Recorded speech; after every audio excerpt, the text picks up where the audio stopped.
Hey, bienvenue, Bonsoir. Bonsoir à tout le monde. Bonsoir à tous. Bienvenue dans ce 13e numéro de Pourquoi Buffy c'est génial. C'est génial même. Un numéro exceptionnel. Un numéro mais alors complètement exceptionnel puisque nous sommes en live. En live, on est content. On est complètement On est content. content parce que ça marche. Parce que ça marche. Et déjà Ça, c'est pas mal. C'est compliqué le live. On le fera pas tout le temps. Hein. Je vous préviens, on le fera pas tout le temps. Donc, si vous nous écoutez, eh ben c'est super parce que pour l'instant on m'annonce 0 spectateur hein, sur le live. Donc je sais pas si Est-ce que cet épisode sera monté après pour le podcast? Alors oui, je vous rassure, il y aura du montage parce que on a 3 spectateurs, on m'annonce 3 spectateurs. Ah bah bonsoir. Bonsoir les spectateurs. Donc il y a un chat normalement qui est là, qui va vous permettre de participer. Donc n'hésitez pas à commenter, à nous insulter, à nous faire des vannes. N'hésitez pas. Dites ce que vous pensez. Comme nous en fait, nous on dit un peu tout ce qui nous passe par la tête. Donc épisode live déjà, mais épisode ce soir, épisode spécial enfermement. Ouh. Wow. Donc je vais tout de suite nous présenter. Qu'est-ce que t'en penses Clément? Je suis d'accord. Je suis donc Sartman, je suis enfermé en Sarthe depuis 32 ans et j'en suis bien content. Je suis accompagné de Clément, Clément qui est enfermé dans un corps trop grand pour lui depuis 247 ans. Ça va Clément? Bah ça commence à faire là mais ça va. 247 ouais c'est pas mal. Et je suis également accompagné de Riley, enfermé dans un personnage sans intérêt depuis sa naissance dans l'Iowa. Quoi. Bah, si, excellent perso. Voilà. On m'a dit. Il manque un peu à cet épisode d'ailleurs. Hein. Et je suis également accompagné d'un invité. Je suis donc accompagné de Guillaume qui est notre invité. Bonsoir Guillaume. Hey Guillaume. Bonsoir, Guillaume est enfermé avec nous depuis 1h45 environ. Et c'est dur. On l'a préparé le live. On l'a forcé à boire du Génépi et à écouter en boucle They got the mustard out. Et j'y suis passé. Voilà, je l'ai chanté un bon millier de fois, donc là il est bien chaud. Guillaume, comment ça va Guillaume? Ça va, bien chaud, ouais, c'est dur quoi, mais très content de rencontrer Riley, Clément et Sartman quoi. Et là, 5 spectateurs t'écoutent en plus de nous 3. Il y a 5. C'est énorme. C'est énorme. C'est énorme. Juste parce que j'ai parlé. Mais merci à vous quoi. C'est ça. 7, mais ça n'arrête pas. 7, ça monte à une vitesse vertigineuse. Bref. Merci d'être là. Hein. Bah oui, merci à vous d'être là. Qu'est-ce qu'on non, j'en perds mes mots. Ah oui, je vous rappelle quand même le principe du podcast parce que si je le fais pas, les gens vont pas savoir. Ils savent pas nous faisons des analyses, des anecdotes, des explications, des critiques, des infos sur la série Buffy à travers des commentaires audio pour mieux comprendre le show et l'apprécier à sa juste valeur. Et je vous encourage donc à le regarder en même temps que nous. Parce qu'il est sur webcam. S'il y a beaucoup de monde, on verra peut-être Clément en vrai. À partir de combien de spectateurs on voit Clément en vrai? 15. Sachant qu'on est déjà à 8. Bah 15. Et qu'on a eu un pic à 9. À 15, ah non, 15 c'est pas assez. Non, je propose de décaler plus loin encore. 30, 40, 50. Oh là là, on fera jamais ces audiences là, vous êtes fous. Bon bref, qu'est-ce que je voulais dire? Oui, je voulais dire aussi que le podcast existe en MP3 sur iTunes, sur PodCloud et Podcast Addict et plein d'autres sites incroyables comme par exemple Pod Directory. Vous le saviez pas ça? Eh ben on est sur Pod Directory les gars. D'accord. C'est un truc d'américain je crois mais on y est. Et il y a aussi et voilà, il y a aussi la version en vidéo donc sur YouTube. Et donc pour avoir tous les liens, pour tout savoir, le site internet pourquoibuffyc'estgénial.wordpress.com et pour nous envoyer des petits mails, c'est pourquoibuffyc'estgénial@gmail.com. Des grands mails. Ou des grands mails, donc tout attaché sans accent. Alors tout de suite, les gros bisous. Timmy's down the bloody well, and if you make me miss it, I'll do what? Lick me to death. This is a time of celebration, so sit still and be quiet. Is everyone here very stoned? I love you, Xander. I'll never leave you. I'm the one who sleeps with you and feeds you, bathes you. Yeah. I see her and raise you a yeah. She bathed you? Nothing can defeat the penis. J'attaque les gros bisous en faisant un gros bisou à Clémence qui nous écoute, bien qu'elle ne soit pas du tout une fan de Buffy, qu'elle prononce d'ailleurs Buffy. Hein. C'est un peu scandaleux. C'est un peu scandaleux. Donc elle c'est pas du tout une fan. Mais oui, mais elle écoute quand même, c'est ça qui est génial. Donc on l'encourage à continuer de nous écouter parce que peut-être qu'on va réussir à la convaincre que Buffy c'est génial. Des gros bisous aussi à tous ceux qui nous ont laissé des avis sur iTunes. Alors je l'avais jamais fait avant parce que figurez-vous qu'iTunes ne nous prévient pas quand des avis sont laissés sur iTunes en fait. Faut aller voir régulièrement pour voir qu'il y a c'est plein chiant, d'avis. hein. Et bah ouais, donc j'ai découvert des gens avaient posté un avis. Donc il y a Jack Daniels 118-218, très très bon pseudo, Coléo, Lost Juitre, Bryce Huge Fine, Angillon MS, Tu vas pas souvent voir les avis. Odon 14 et Laurent, fan de Buffy. Alors à tous, je voulais vous faire un gros bisou parce que vous avez posté un avis sur iTunes et ça c'est cool, ça nous fait monter dans les classements, on aime beaucoup. Clément, tu avais un gros bisou toi aussi. Oui, bien sûr. En ce jour particulier, je voudrais souhaiter un bon anniversaire à Sarah Michel Gellar. Et oui, Sarah, qui fête juste son anniversaire aujourd'hui. Du coup, ça fait un gros bisou, un gros big up général. Et comme par hasard, l'épisode qu'on regardait, c'est le jour de son anniversaire. Et voilà, et en plus, voilà, et là, on est dans. C'est méta. C'est méta, Elle l'a fait exprès. Elle a fait exprès de naître un 14 avril pour qu'on soit raccord avec le podcast. Avec le podcast, c'est évident. C'est évident. Donc voilà, un gros bisou à Sarah Michel. Au cas où, si vous connaissez cette actrice. Bon anniversaire à Sarah. Guillaume, tu avais un gros bisou aussi. Ouais, plusieurs gros bisous. Ma femme, ma fille, même si elle m'écoute pas. Gros bisous à l'équipe de Purgatoire et gros bisous à ma grande sœur avec qui j'ai découvert Buffy quand j'étais ado. Ah bah forcément. Donc, Purgatoire, la web série, pas la zone où les gens vont quand ils sont morts, ouais, tout ça. Ouais, j'ai fait une expérience de mort imminente et du coup voilà, je voulais dire bonsoir à tout le monde, gros bisous. À tous ceux qui ont connu ce genre de situation. Sympa la vitesse, ouais. Les gens reviennent d'entre les morts. C'était sympa. C'était un carrément, d'accord. On est dans Buffy, on a bienvenue, bienvenue. Y a pas de problème. Purgatoire, la web série dont on parlera bien évidemment après. Et on avait comment il s'appelle, Riley, tu avais un gros bisou aussi. J'ai même 2 gros bisous. Oh là là, mon dieu. J'ai un premier gros bisou pour Cyril alias Lambert alias Al qui nous écoute sûrement pour la première fois ce soir. Deuxième gros bisou. Oui. Pour le capitaine admirable alias Owen, bon frangin. Et voilà. Oui, admirable. Ouais, en fait, il a répondu à l'énigme de Tonton Giles sous le pseudo de capitaine admirable. Bien joué. Donc il gagne un gros bisou parce qu'il a trouvé la bonne réponse. Et je ne lui ai pas soufflé la bonne réponse. Ouais, c'est ça. Voilà. Il est de ma famille, mais il écoute le podcast, c'est normal. Et gros bisou. Et si je voulais faire aussi un gros bisou à moi. Alors moi, c'est pas moi, hein, c'est carrément. Non, c'est moi avec 2 i. Ou alors peut-être c'est moi. Je ne sais pas. Gros bisous à moi en tout cas qui a participé beaucoup à l'énigme, qui a proposé plusieurs réponses et merci d'avoir participé, c'est très cool. Ah bah ouais, c'est elle cool. était pas loin, elle était sur la bonne voie en tout cas. D'accord. Alors tout de suite le sondage. On va passer à la rubrique sondage. On a lancé un sondage, Riley, hein, le spécialiste du sondage. Suite à la rubrique du sondage, on a lancé un sondage lors du dernier numéro. Immédiatement au résultat du sondage de la dernière fois. Rubrique sondage. Comment ça, il n'y avait pas de sondage? Pas du tout. Et les résultats du sondage lancé la dernière fois, Riley, comment ça s'est passé? Ce n'était pas un sondage, c'était une énigme de Tonton Giles. C'est pareil, jingle, sondage, c'est pareil. Une énigme de Tonton Giles. Alors je vais pas vous refaire l'énigme, mais bien sûr vous irez la lire sur le site. Vous écouterez le dernier. Ah oui, c'était compliqué. Bah. C'était compliqué. Donc oui, la réponse à l'énigme c'était le labyrinthe. Voilà. Non, c'est pas ça. Non, c'est la question. C'était le désert. Voilà. Non, alors donc il y a toute une histoire de roi et ils construisent un labyrinthe. Et donc la réponse c'était le labyrinthe du second roi et le désert. Voilà. Très bien, super. Non merci. Pour mieux expliquer, merci alors, Owen a répondu dans les commentaires beaucoup mieux que moi.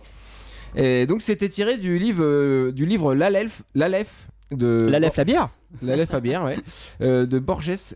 Et alors Owen explique beaucoup mieux que moi dans les commentaires. Vous voulez que je vous lise les commentaires ou peut-être que les gens peuvent aller le lire, mais... Bah vas-y, c'est ta Pour rubrique. Borges, le désert est donc théoriquement l'incarnation ultime du labyrinthe. En enlevant les murs, c'est une infinité de choix qui s'offre à celui qui est perdu. Donc en gros, c'est métaphorique, c'est le désert, le chat on fait déjà. Bim, donc je vous invite à aller lire le commentaire, c'est beaucoup mieux. Là, c'est juste un extrait perturbé par les 2 autres, incroyable. Donc gros bisous à Owen qui a trouvé l'énigme. Voilà. Très bien. Merci à toi, Riley. Donc, revenons. Et je fais un bisou. Un gros bisou. À qui? À Kata. Ah. Que je n'ai pas oublié. Hein. Contrairement à ce qu'il fait penser. C'est pour ça que vous rigolez, d'accord? Pas du tout. Gros bisou. Un gros bisou. Un gros bisou à Kata. Poussi. Donc, c'est bon pour l'énigme sondage, tout ça, on a fait le tour? On est bon. Alors, aujourd'hui, parlons de l'épisode du jour. j'ai beaucoup de choses à dire, ça va être très long. Voilà. Si vous avez des choses à faire, profitez-en. Oula, on est à 13 spectateurs, hein. À 15, tu montes ta frimousse, Clément. Oh non. Donc aujourd'hui, nous allons donc vous parler de l'épisode 14 de la saison 6, Older and Far Away, sans issue en VF. Titre original en référence au livre Empire of the Sun. Alors voilà, faut que je vous dise 2 mots du bouquin parce que en plus d'être une référence dans le titre, il est aussi, on en fait mention dans l'épisode en lui-même, dans la scène où Dawn est à l'école. Elle est dans un cours avec une prof et la prof est en train de lire un passage du bouquin, donc du bouquin de J.G. Ballard, Empire of the Sun. Et l'Empire du Soleil, et je vais vous expliquer pourquoi ce bouquin est une référence de l'épisode qu'on va voir. Donc le livre, c'est l'histoire de Jim, 11 ans, qui a 11 ans en 1941. C'est un Anglais qui vit avec ses parents à Shanghai, parce qu'à cette époque il y a encore des concessions internationales dans la ville chinoise, et donc il y a beaucoup d'Européens qui y vivent, et ils subissent aussi l'attaque des Japonais qui envahissent Shanghai, et ces Européens vont ensuite être internés dans des camps de prisonniers jusqu'en 1945. Et donc le livre raconte les événements que l'auteur a lui-même vécu quand il était jeune et qu'il raconte donc de manière romancée dans ce livre, l'attaque japonaise, la vie dans le camp et la libération. Et donc voilà, et j'en viens à la référence, c'est donc un gamin qui adore jouer à la guerre, avant la guerre, et qui se retrouve au milieu de ces événements atroces, et finalement il est heureux, il est comme s'il était un peu heureux d'être au milieu de ce gigantesque jeu d'enfant, au milieu de cette guerre. Et c'est là qu'on arrive à la connexion avec l'épisode, parce qu'on va voir que dans l'épisode qu'on va voir bientôt, Jim, il est finalement heureux de se retrouver enfermé dans la ville déserte, puis dans le camp de prisonniers, alors que tous les adultes autour de lui meurent et sont très tristes, forcément malheureux d'être enfermés. Et c'est un peu comme Dawn qui va demander à être enfermée avec les adultes pour passer du temps avec eux parce qu'elle se sent un peu seule, et c'est un peu là la connexion.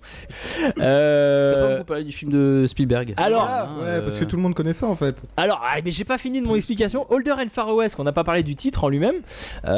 Older and Far Away, c'est le titre de l'épisode, et on trouve cette expression à la fin du livre. Donc je vais pas vous dire à quoi ça fait référence parce que je vous spoilerai la fin du livre. Mais ce que ça représente, en tout cas, ça je peux vous le dire, vieux et lointain, donc en français, c'est la manière dont les jeunes voient leurs parents en fait. C'est une manière de montrer le fossé générationnel qui enferme les adultes et les adolescents chacun dans leur propre prison et qui les empêche de se reconnaître. Donc c'est pleine de métaphores, ce bouquin et cet épisode. On a perdu 3 auditeurs pendant mon explication. Je suis malheureux. Je suis très malheureux. Oh mais allons-y, alors enchaînons. Qui sont partis voir le film immédiatement. Moi je dirais on a perdu que 3 auditeurs. Voilà, merci Guillaume. C'est cool ça, Guillaume. Bon, alors vous voulez parler du film? Oui, le bouquin a été adapté par Steven Spielberg en 1987, je crois. Tout à fait, avec Christian Bale. Qu'est-ce que vous avez à dire sur ce film? Un jeune Christian Bale. Un tout jeune.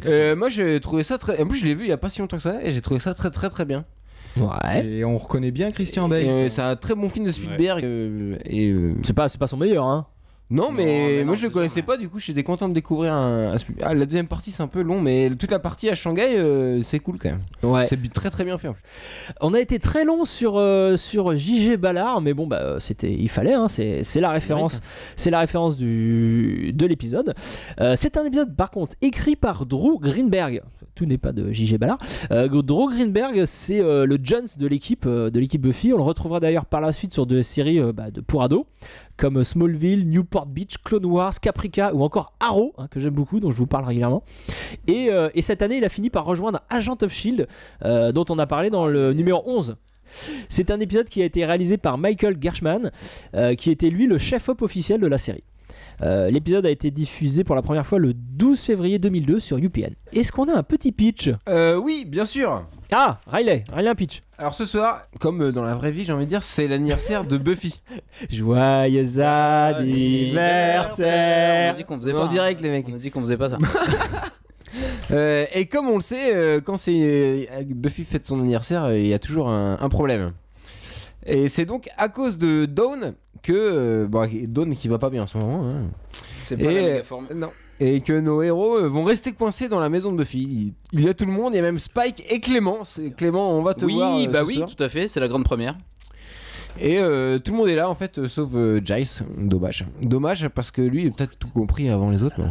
Donc pourquoi, comment ils vont se retrouver enfermés, on va voir tout ça dans l'épisode. Donc le pitch c'est très bien. Le sommaire, de quoi allons-nous parler? On va parler de Bottle épisode, parce que figurez-vous que Older and Far Away est un bottle épisode. On va expliquer ce que on vous expliquera ce que c'est.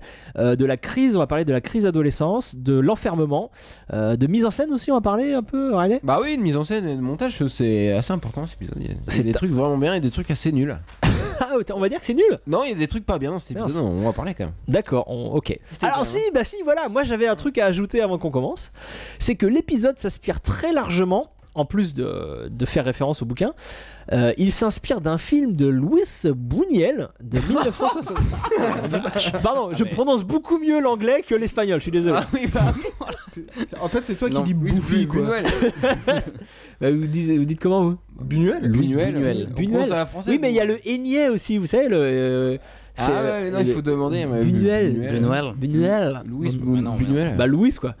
El Ángel Exterminador. Oh putain. Non, mais non, Exterminador. Immédiatement, je pense. Pardon.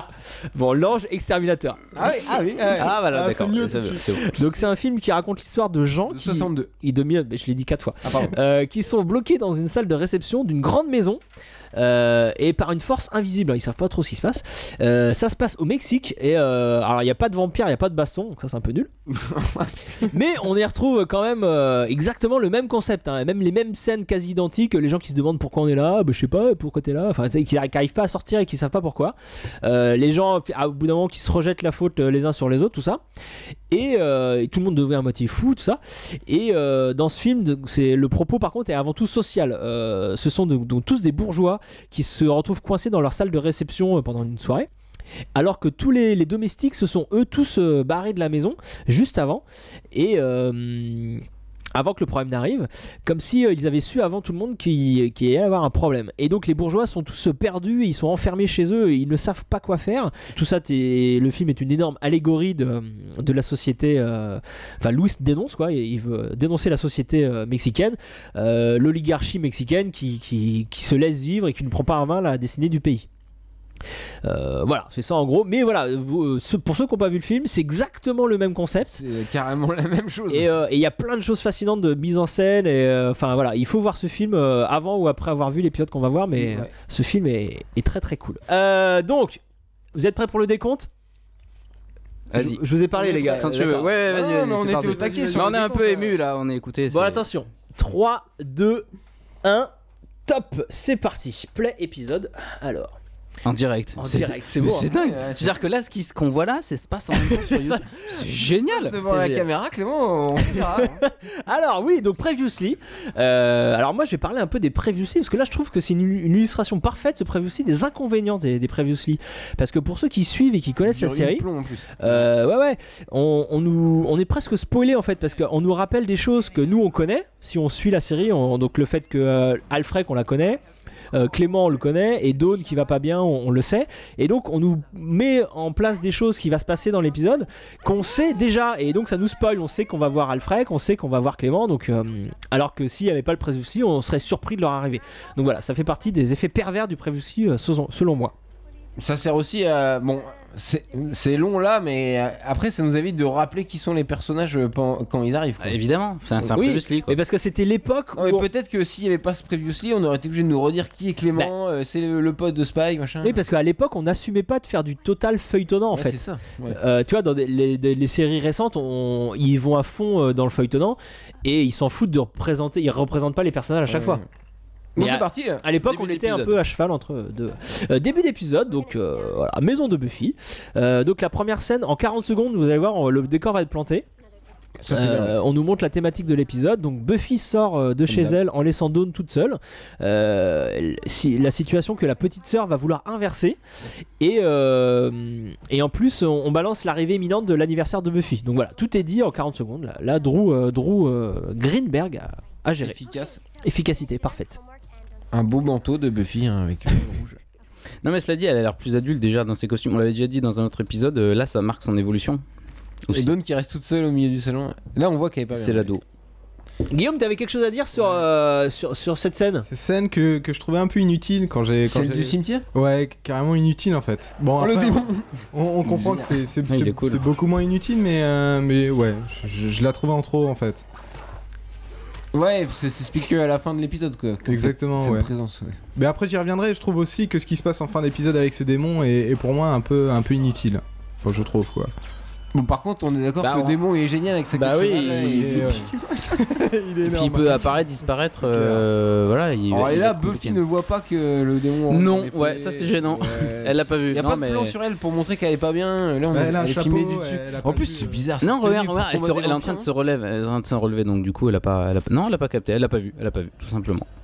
Et les effets spéciaux sont mieux quand même. Ouais. Là, il- Bah, c'est voilà, bon, ça c'est fait passer, suspense, je crois, ça qu'il fait avait passer le truc. Comment? Non, je disais, UPN avait racheté la série pour la saison 6. je Ah crois. d'accord. Ouais, et donc il y avait plus de budget. Plus- tu penses ouais, je crois qu'il y avait plus de budget. Oh là, nous n'avons pas l'information.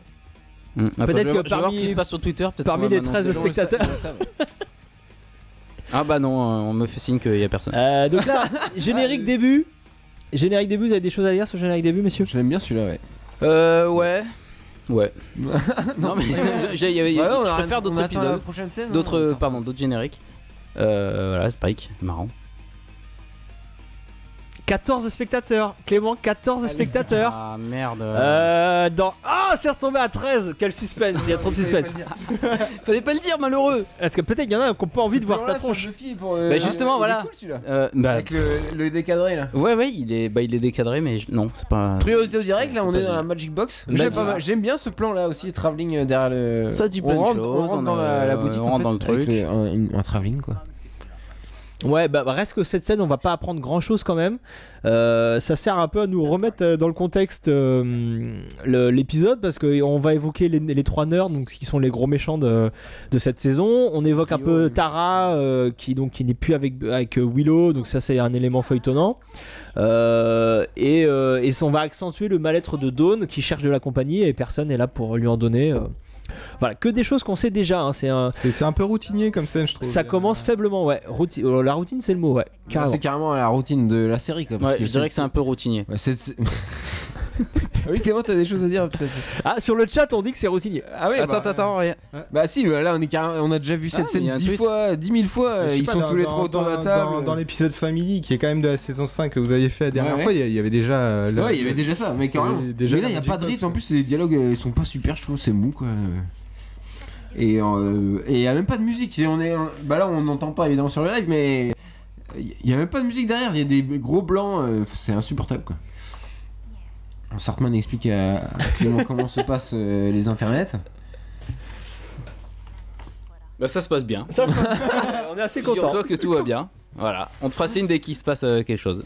On est sur le coup. On est sur le coup. la vidéo, faut aller sur la vidéo. C'est fait. Ah bah voilà, tu étais. Donc là, On est chier. on arrive sur la maison de Buffy, quoi. Et voilà, et c'est à partir de là que va commencer le bottle épisode.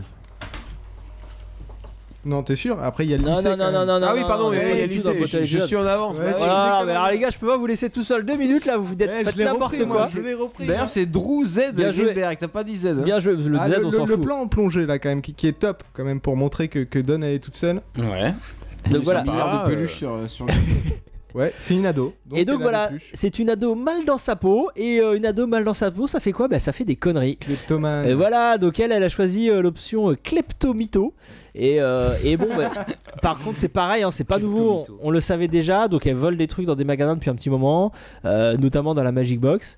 Voilà, là, là elle a volé un manteau en cuir. Ouh là là, pas bien.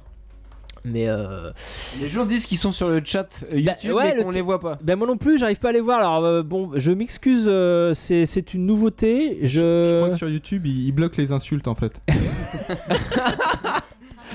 Donc effectivement, on voit Dawn au lycée. Je ne sais pas la comment routine, fonctionne ce chat. lycéenne, déprimée. Je peux faire On a des vu pouces. qu'elle avait volé un manteau. En plus, il y avait l'étiquette. Comment ça marche? Et là, elle est convoquée dans le bureau de la conseillère. Elle s'y attend pas du tout. Forcément. Et voilà, ce plan, je l'aimais bien, je le trouvais plutôt cool. Et là, donc, introduction de la conseillère d'orientation. On a raté nous aussi que faisait, c'était Empire of the Sun dont te parlait la prof, ouais. c'était à ce moment-là dans le Ouais. cours de littérature. Et elle a un pendentif. Oui, donc il y a du monde Et sur là, le c'est chat, Alfred. pardon. Les gens réagissent sur le chat. Voilà, je viens de. Ça y est, alors on vient de découvrir un truc. On vient de découvrir les messages du chat, désolé. Et donc Clément est sur le coup, il va vous répondre et il va vous faire des gros bisous. Voilà, Clément est sur le coup, pardon pour le chat. C'est qu'on a déjà vu que. Ah, on a loupé plein de trucs, pardon. Priorité au direct là, parce que. Qu'est-ce qu'on n'a pas dit? Oui, Kali Rocha, donc l'actrice qui joue Alfred, on en a déjà parlé. De quoi on peut parler d'autre? Ah, du montage très intéressant dans cette scène. Parce que vous allez voir qu'on est dans des plans relativement larges et qu'au moment où Dawn va parler de sa vie personnelle, va accepter de se livrer à cette conseillère qui est la première personne à s'intéresser à elle dans ce début d'épisode, vous allez voir que les plans vont être plus serrés, qu'une petite musique va commencer et voilà, et une fois après que Il y a donc 1 milliard de messages sur le. Mais voilà, oui, on s'excuse, c'est une première. Désolé, vraiment. On découvre les messages du chat. Donc Clément va vous répondre et va nous transmettre les messages qu'il faut transmettre, hein, bien sûr. Exactement. Et donc vous allez voir qu'à la fin de cette scène, quand Dawn va se refermer et dire non, c'est pas grave finalement, et hop, le plan vont s'élargir à nouveau. C'est du classique, mais ça marche très très bien. Le montage sert à soutenir le récit. Qu'est-ce qui se passe sur le chat, Clément? Raconte-nous. On nous dit ah là là, la technologie. Effectivement, Forever BTVS. La technologie, c'est vrai que c'est ce qui nous a fait défaut pour ce premier épisode en live. Voilà, c'est là, à partir de là qu'on est dans le bottom. Voilà, donc concentrons-nous sur le direct plutôt. Non mais dès qu'il y a des messages intéressants, tu nous les balances, Clément. On est sur le coup. Qu'est-ce que c'est génial, c'est excitant ce live. C'est génial. Non, priorité au direct. Donc on a raté la moitié des trucs. Cuisine de Buffy. Donc là, on entre dans le bottle épisode. Voilà, on ne sortira plus de la maison. Voilà, à partir de ce moment-là, on est à la 8ème minute. Et de la 8ème minute à la 42ème minute, on va pas quitter la maison de Buffy. Donc c'est pour ça que j'appelle ça un bottle épisode. Riley, qu'est-ce que c'est un bottle épisode? Alors, c'est pas du tout prévu cette question, c'est tout à fait improvisé. Non, mais en fait, historiquement, c'est pour des raisons économiques qu'on fait un bottle, que les créateurs, les producteurs font des bottle épisodes. C'est le but, c'est que ça coûte moins cher à produire et donc c'est tout le cast principal d'une série dans un seul décor et qui ne bouge pas. Et tout repose sur les dialogues, sur les enjeux dramatiques et pas du tout sur une évolution spatiale des personnages dans le décor. Et voilà, maintenant c'est devenu une sorte de concept, c'est-à-dire que c'est un passage obligé dans les séries, quoi. On citera tout à l'heure plusieurs séries qui font des bottle épisodes, mais c'est même pire que ça, hein. Les créateurs le savent qu'on est conscient qu'ils le font, du coup ils s'en servent. Il faut faire, c'est un passage obligé pour les séries. Mais c'est quand même une raison économique, ils le font vraiment pour des raisons économiques, mais autant en profiter pour faire un épisode cool et spécial. Donc la priorité au direct, Tara vient d'arriver. Guillaume, t'avais des choses à dire peut-être? Ouais, je suis sur la succession des invités en fait. Tara elle est importante, mais après on va avoir quand même Sophie, hein. Sophie génial. Ouais, Sophie, Richard, Clément, je dirais rien sur 15 spectateurs, on a 15 spectateurs. Clément, tu vas être obligé de passer devant la caméra. Allez Clément, bah si. Et donc il y aura aussi Richard comme Ouais, je l'ai dit, ouais. Du coup, je trouvais qu'il n'avait pas beaucoup d'utilité à part. Si, il a un petit. À part peupler, ouais. Richard, il en a une, mais sinon, je trouve que ça sert surtout à peupler, quoi, à faire cette impression d'étouffement qu'il y a dans le huis clos. Je vais laisser Clément se présenter. Il y a Clément qui se montre à la caméra. Clément, oui, Clément, on te voit. Salut Clément. Bonjour à tous. Clément. Ouais, dégage maintenant, il se passe des choses dans le direct. On voit plus la télé, Clément. C'était magnifique. Bon, et puis 14, on est redescendu à 14, donc tu as fait peur. Il y avait des enfants, t'as fait peur aux enfants. En fait, c'est que le chat YouTube qui fonctionne, il n'y a rien sur Twitter. Oui, voilà. Autant rester sur YouTube. Alors, priorité au direct. Donc Clément arrive en direct dans l'épisode. Oh, et lui, là aussi, c'est fou. Clément, raconte-nous ce tournage, Clément. Ça s'est passé comment? La série, quand même, c'est bizarre. C'est parce qu'en fait, il y avait un nain qui me portait sur ses épaules, figure-toi. Et du coup, je paraissais plus grand. Voilà, vous apprenez les secrets de fabrication. Et Tyrion Lannister, peut-être. Et non, c'était pas encore. C'était pas encore Sœur de gloire. Bref, donc voilà, revenons plutôt sur l'épisode. Je crois que sur le chat, il y avait un message important qui nous parlait des budgets UPN. Ce que disait Guillaume, qui validait ce qu'avait dit Guillaume. Non, c'est pas ça, Clément? Pardon, excuse-moi, je suis également sur le chat. Qu'est-ce qui se redis-moi? Il y a une réponse par rapport au budget. Oui, tout à fait. On a une information sur les beautés l'épisode de Nico Angelus qui nous dit que UPN, comme tu en parlais tout à l'heure, Guillaume, avait fait augmenter le budget pour la saison 6 de 2,6 millions de dollars par épisode. Voilà. Donc, bien joué le podcast. Bien joué Guillaume. Mais merci. Heureusement que t'es là, parce que là on galère. Mais non, tout va très bien. Donc c'est à cause du live. Donc là, dans le salon, Dawn qui se fait traiter comme une enfant, comme un bébé, quoi, pratiquement par Anya, qui va lui tapoter sur la tête. Et c'est très drôle parce qu'entre parenthèses, Dawn est plus grande que Anya. Au niveau de la taille. Lui tape sur la tête, c'est trop drôle. Ça l'infantilise un maximum. C'est clair. Et donc là, Spike est là. Donc je vous rappelle qu'il y a une espèce de romance. Enfin, il y a plus un jeu sexuel qui se passe en ce moment entre Spike et Buffy. Le fameux lever de sourcil de Spike. Il dit Marissé sur le chat. Quand il lève le sourcil, quand il voit Richard, c'était tout à l'heure. C'est très bien, c'est sa spécificité. Il en fait un autre après dans l'épisode, vous allez voir. Mais n'hésitez pas à citer tout ce qui est dit sur le chat, ça c'est très important. Beaucoup plus important. Don Alone nous cite Forever Buffy Vampire. C'est Buffy Vampire. Oui. On va taper Forever Leave Don Alone. On touche pas trop à Dawn. Bon, c'est un peu de sa faute quand même tout ce qui se passe. Donc là c'est l'ouverture des cadeaux. Scène géniale. On y est, qu'est-ce qui se passe? Ah oui, et Dawn elle a pas l'air bien déjà. Ah voilà, c'est là le fameux coup de sourcil. Pour moi c'était celui-là. Pour moi c'était celui-là le coup de sourcil en fait. Est-ce que c'est triste cette scène? C'est un peu mais on l'a tous. Buffy c'est un plan cul comme une Nenouchka, c'est vrai. Voilà. Et Marissé lui dit calme-toi. Lui l'amour quand même. Attendez, le cadeau de Dawn. Attendez, c'est super important. Mais moi j'ai une question plus importante. Clément, t'avais offert quoi comme cadeau toi à Buffy? C'est ça, c'est vrai, la vraie question. Un tire-bouchon. Magnifique imitation. C'est pas une imitation, c'est le vrai. Non, mais si, parce qu'il imite sa voix française quand même. Ah oui. Je rappelle que c'est un doubleur. Le podcast il parle en VF. Bah, bien sûr. C'est un doubleur qui faisait ta voix pour la VF. Et oui, pour la VF. Un mec adorable d'ailleurs. Avec le coffre. Buffy s'en fout complètement du manteau. Donc là, ouais, même le coffre génial avec un range CD. Même ces cadeaux se font, je sais pas comment dire, ne trouvent pas grâce aux yeux de Buffy. Donc voilà, Dawn est vraiment, elle est toute seule là sur ce plan magnifique et le canapé. Elle est vraiment toute seule à ranger les cadeaux et elle est vraiment même enfermée avec des gens. Elle se retrouve quand même toute seule. Attention, Sophie arrive. Sophie arrive. Le personnage le plus important de l'épisode. Tu n'aimes pas ce personnage, Guillaume, peut-être? Non, mais il sert à rien.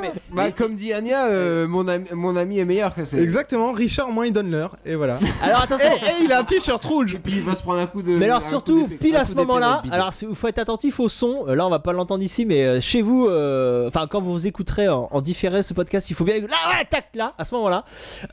Si on écoute la musique qui passe à ce moment-là, qui donc c'est Clément regarde ce Rilo Kiley, Pictures of Success.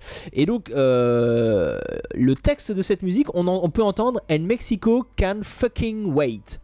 On entend donc le mot fucking, c'est rigolo parce que donc ça c'est fuck et fucking, c'est des mots qui sont bipés normalement et interdits par la censure américaine.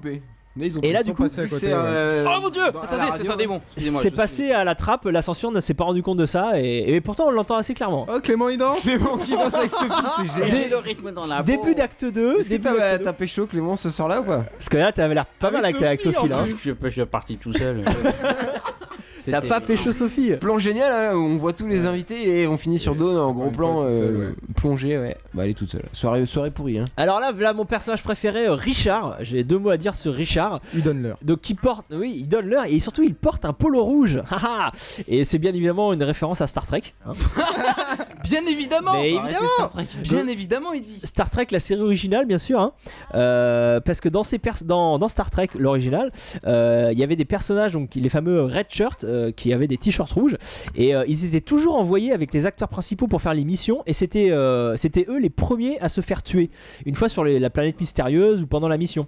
Ça servait à montrer qu'il y avait de gros dangers, mais sans faire mourir les personnages principaux. Parce que ça aurait été embêtant pour l'histoire si les personnages principaux mouraient. Et donc c'est devenu un gimmick et c'est repris dans plein de séries. Et c'est même il y a une web série qui s'appelle Red Shirt. Attends, la main au paquet quand même. Non, il va direct, il se pose pas de questions. Heureusement que Tara est là d'ailleurs. Moi, c'est bien que Buffy en ait parlé à Tara. Il a ça une crée crampe. une relation entre les deux qui avait pas du tout avant, c'est bien. Et ça permet à Tara de s'intégrer mieux au Scooby. Mais j'avais pas fini ma référence à pardon, Star excuse-moi, Trek. vas-y. Non, bah c'est tout. Il y a pas un ça y est, podcast il est vexé Star Trek, maintenant. Je suis vexé. En gros, t'as annoncé que Richard allait y passer quoi. Voilà, T'as gâché la fin de l'épisode. parce qu'il porte un polo rouge, c'est évident. Et parce qu'il donne l'heure. Et il donne l'heure aussi. La référence à Evil Dead, c'est quand Il y a pas de. Elinor sur le chat. Il y a une référence à Evil Dead. Non, pas encore, il la prépare. Il la Clément est en prépare. train de la préparer. Je vais pas la préparer, elle est évidente, vous allez voir. On a hâte, on a très très hâte. Et là, ouais, les gens ont envie de. Je sais pas pourquoi en fait ils peuvent pas partir, mais ils ont envie de partir. Ils veulent acheter, ça commence, aller acheter de la bière, mais ça. Et le truc à noter, Les gens quand même, savent pas c'est que pourquoi. depuis le début, on est d'accord. Bon, à part Clément, il n'y a pas un démon dans Buffy contre les vampires. Tu sais, il y a juste une situation normale. Si, on a le malaise de Dawn, qui est évident, mais il y a pas de, non, mais il y a pas d'éléments, tu vois, de fantastique. Oui, bah il y a eu le démon au début. Bah si, il y a eu la fin de l'acte 1 dont on a passé, mais on a vu qu'Alfred avait lancé. Il y a eu Alpha. Non, mais sort, si, il y a un peu de fantastique quand même. Et, Ça reste léger, je trouve. et là, tout ce passage où les gens veulent pas partir mais savent pas trop pourquoi, s'inventent des excuses pour pas partir. Pareil, tout ça c'est pompé à Buñuel, à Louis. Et puis on l'a aussi tous fait. Il y a ça dans le film, et dans le film c'est très bien fait parce que il y a aussi l'histoire d'étiquette, parce que je vous rappelle c'est des bourgeois qui sont prisonniers d'une salle de bal dans le film, et donc ils sont là, oh non je peux pas y aller, ça serait mal poli vis-à-vis de l'autre et tout, et tout ça. Et donc là, pareil, voilà. et là il se passe la même chose. Et les gens s'endorment.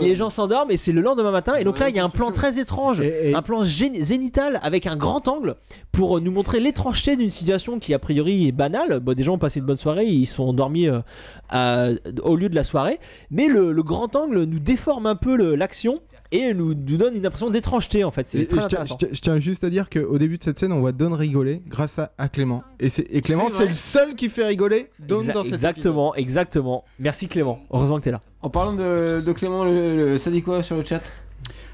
Écoute, là, on est sur une réflexion de Tara qui devrait arriver donc incessamment sous peu. On a hâte. Ah mais toi tu dis plus de trucs sur le chat que... Ah oui, tu réponds au chat. Je participe. Génial. Bravo, c'est bien, bravo Clément, c'est parfait. Parce que nous, voilà, je vous rappelle que c'est que Clément qui a les yeux sur le chat, donc. On va essayer de regarder, mais donc Sartman tu vois pas en fait. D'accord. Moi je sais, bah non en fait, ce sera un truc à régler pour la prochaine fois. Je ne vois pas le chat. Ah. Mais bon, je vois que on est en train d'émettre. C'est déjà pas mal. D'ailleurs, on regrette qu'il n'y ait pas une référence à Lost à propos de la chemise rouge. Ah bah non, c'était pas ici Lost, mais il y a une chemise rouge dans Lost. Non, il y a pas de référence à Lost dans cet épisode. Mais si, il y en a une tout à l'heure, même pas sur les chemises rouges aussi. Non, parce que Lost c'est une mauvaise série, donc ils font jamais référence à Star Trek. Non, pas du tout. D'ailleurs, écoutez le hors-série sur Lost, au passage. Là, donc on est dans la cuisine avec Tara et Willow. Vous avez des trucs à dire là-dessus ou... Bah ça fait de la peine quoi. Ça a passé très vite. Vraiment, surtout qu'il y a 3 semaines, elles étaient ensemble, folles amoureuses, et là, d'ailleurs, Willow s'assoit en signe de soumission. Hein. Elle cherche le pardon. Ah, tu crois? Ouais, carrément. Elle cherche le pardon. En s'asseyant. Tu connais un peu dans la... Comment ça s'appelle? Dans la soumission? Non, mais non, pas la soumission. Je sais pas. Dans l'étude des gestes des gens, quoi. À force de regarder The Mentalist, hein, c'est... Ah oui, donc t'es un fan de The Mentalist. Des micro-mouvements, comment ça s'appelle? Exactement, ouais. Voilà. Donc là, ils commencent à comprendre qu'il se passe un truc bizarre. Il y a un gros problème. Donc là, réunion de chantier. Bon les gars, je vous ai tous convoqués là, ça va pas du tout. Le plan est génial encore, on suit tous les persos, à chacun donne son avis. Bah il faut en fait que dans un épisode où on est toujours dans le même lieu, le même décor, il faut être très inventif au niveau de la mise en scène. Ouais, carrément.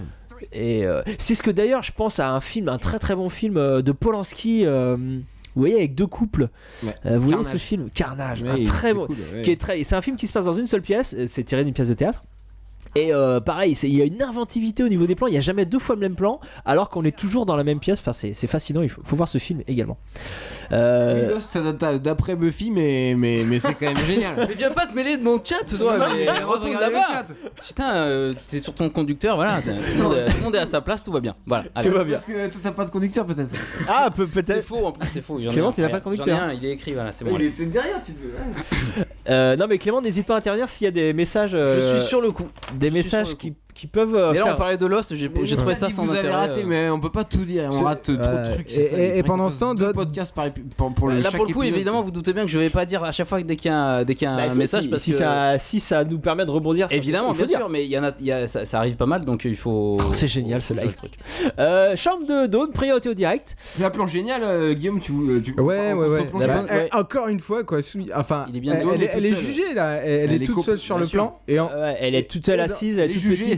Dans le contre-champ, en contre-plongée, on voit tout le monde, quoi. Elle est jugée. Là, il y a Alex qui fait une référence à un champ de maïs, référence à un épisode de la Twilight Zone, donc la 4ème dimension, ça s'appelle. Tu nous as forcé à regarder d'ailleurs. Donc intitulé It's a Good Life. C'était très bien.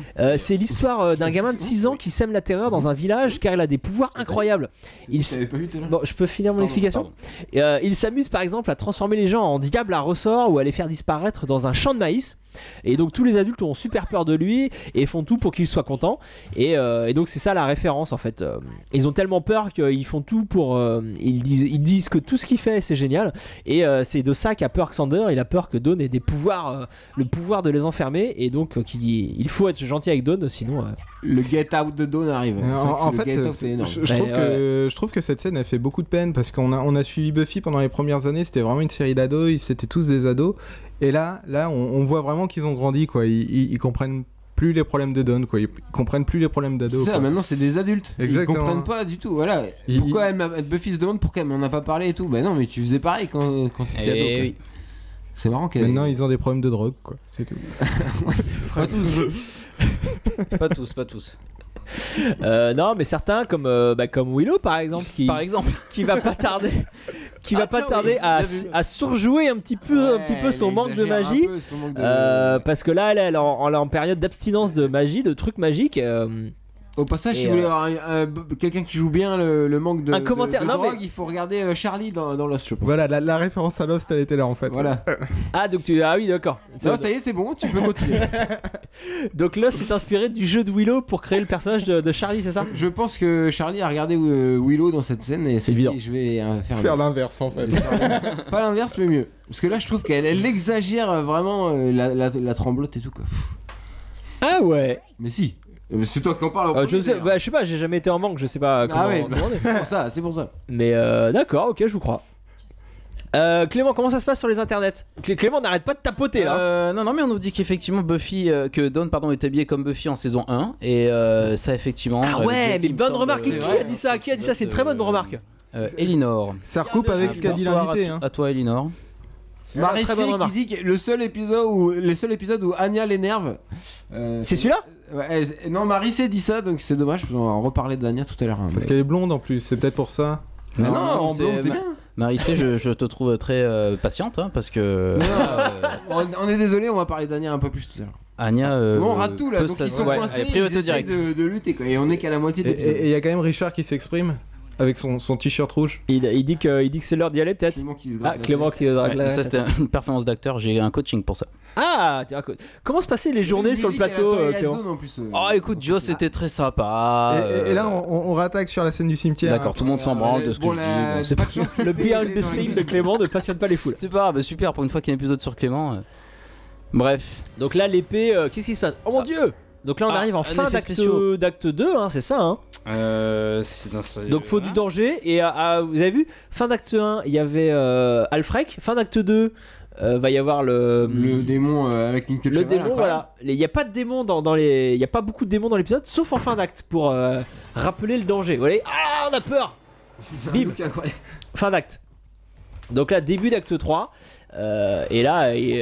Oh là, le plan, on a envoyé que l'épée était en mousse, hein. Je sais pas si vous avez fait gaffe, il y avait un plan rapide où il faisait. C'est pas faux. C'est pas faux. Il y a des problèmes d'étanchéité par là, non? On est bien, on est. D'accord. On est sorti. Donc là, bah oui. Richard a pris un coup. Je l'avais dit, il avait un polo rouge, référence à Star Trek. Évidemment, Spike rattrape Buffy, bien sûr. J'avais prévu. Oui, bah là, forcément, la baston, le sexe, tout ça, tout est lié.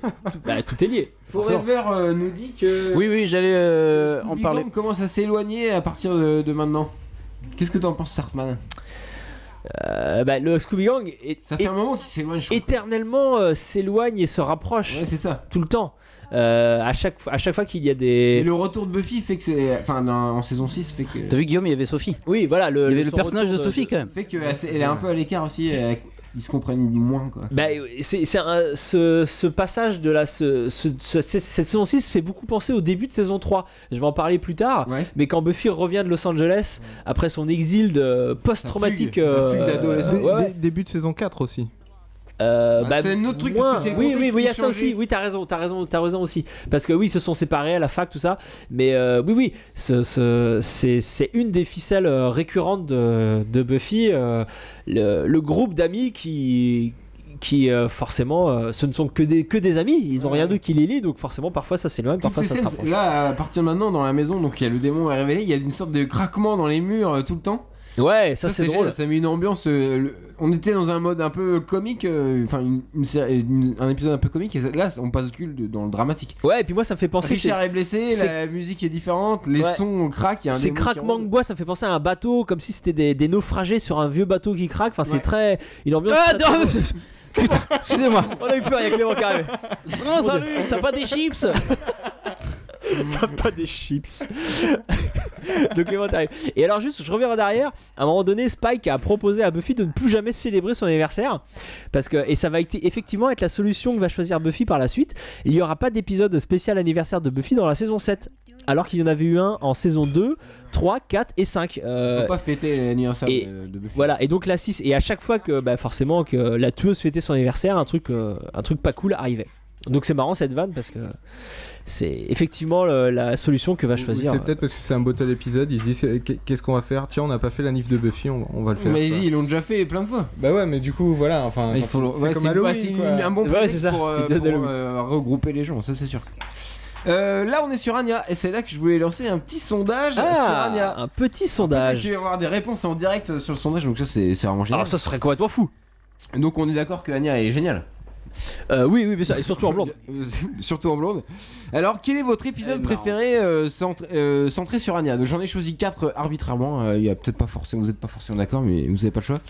Le premier, The Wish, saison 3, épisode 9. Donc, tout le monde connaît cet épisode avec le vœu de super Cordelia. Le premier épisode dans lequel on voit Anya.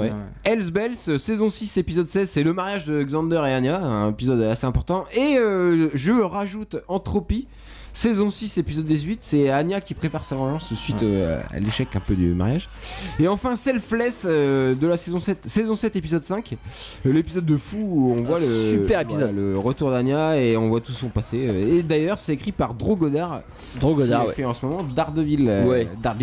Donc, qui a surtout qui a bossé aussi sur Lost et qui a écrit qui a fait La cabane dans les bois aussi. Ouais. Et qui est le neveu de Jean-Luc. Du réalisateur. Donc là il y a une bagarre, priorité au direct, baston les gars.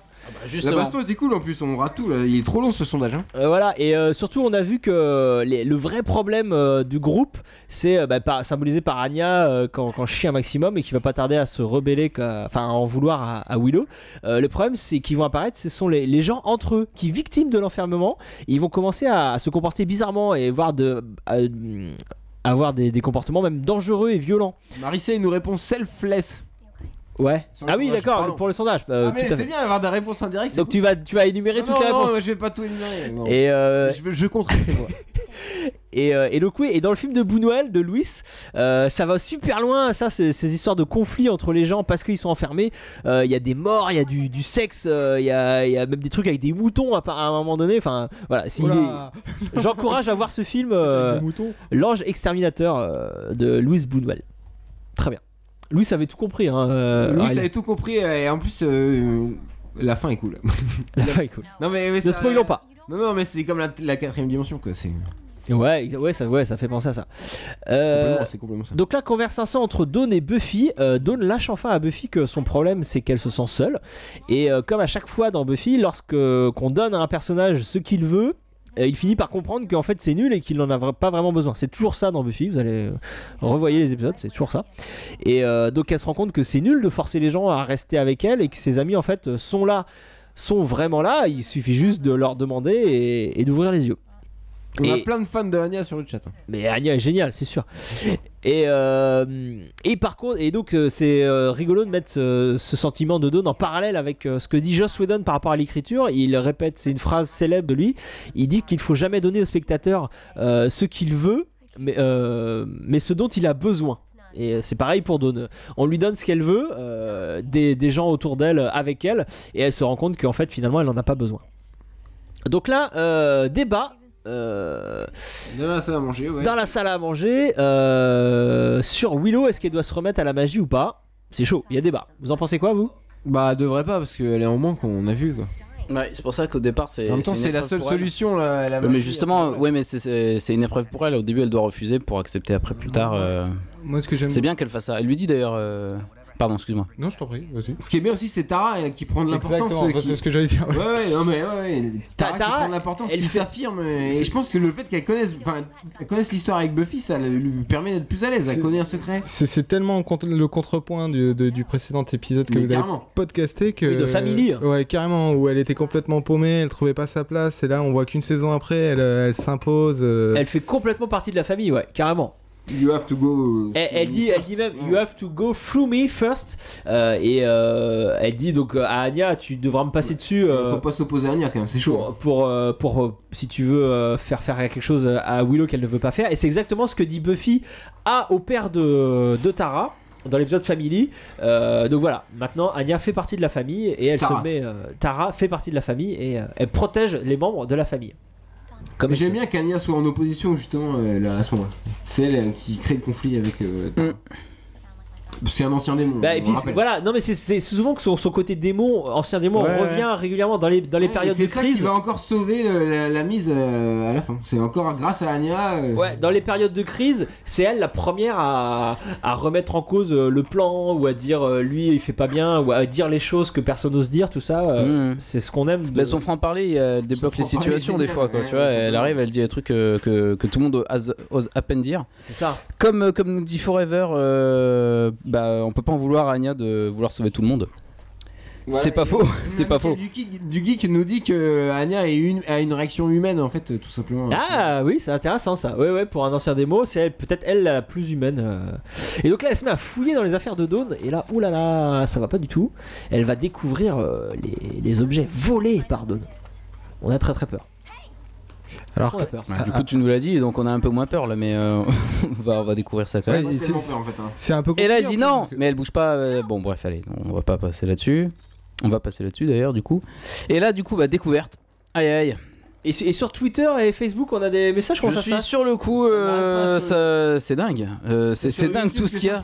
Bah ouais, vraiment en fait, voilà, on est. Ah mais c'est bien, tant mieux. Non mais plus présent sur YouTube. C'est plus simple de suite du coup. Bah oui, non voilà, c'est un truc à savoir pour les prochaines fois. Si on a à suivre que le chat YouTube, c'est plus facile, forcément. Donc la priorité directe. C'est horrible comme scène.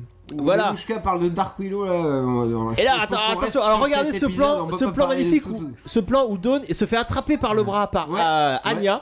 C'est exactement le même plan. C'est la copie du plan d'un épisode de la saison 3, le 302, Deadman Party. L'épisode, vous voyez, avec les zombies qui viennent dans la maison de Buffy.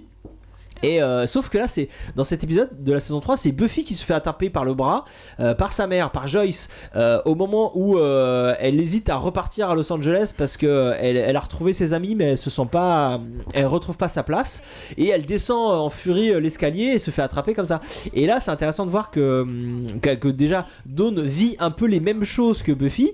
Elle vit les mêmes épreuves d'adolescente qui a du mal à trouver sa place dans la vie et par contre c'est intéressant de voir que c'est pas Buffy qui joue le rôle de la mère, qui joue le rôle de Joyce en lui prenant le bras et en lui faisant la morale. C'est Anya. Buffy se sent pas encore prête à jouer le rôle de mère pour Dawn. Elle joue encore le rôle de la sœur. D'ailleurs, dans un premier temps, elle va excuser les bêtises de Dawn, les vols, avant de dire que c'est pas bien. Voilà, pour l'instant, c'est Anya qui joue le rôle de de la maman. Oh là il se passe des trucs de fou, il y a Alfred qui vient d'arriver et puis là il y a une coupure pub sur Angel. Il fait qu'est-ce qui se passe? Il paraît que t'as fait un spoiler sur Angel. C'est lequel? Alors à moins que ce soit dans le chat, on peut pas tout lire mais c'est impossible que je fasse des spoilers sur Angel. T'as pas vu? Non j'ai vu. C'est surtout qu'il parlait d'Agnès. Je suis pas assez spécialiste pour faire des spoilers. Grosse baston avec le démon à queue de cheval. Démon à queue de cheval on va l'appeler. Agnès battait pas mal au début, elle était au taquet. Donc là on est dans le dernier acte pour ceux qui n'auraient pas suivi. C'est pas mal là cette petite baston là, elle passe bien. Ça bastonne, il faut un peu fond vert, attention. Hop là, bim. Mais non, elle le chope au dernier moment.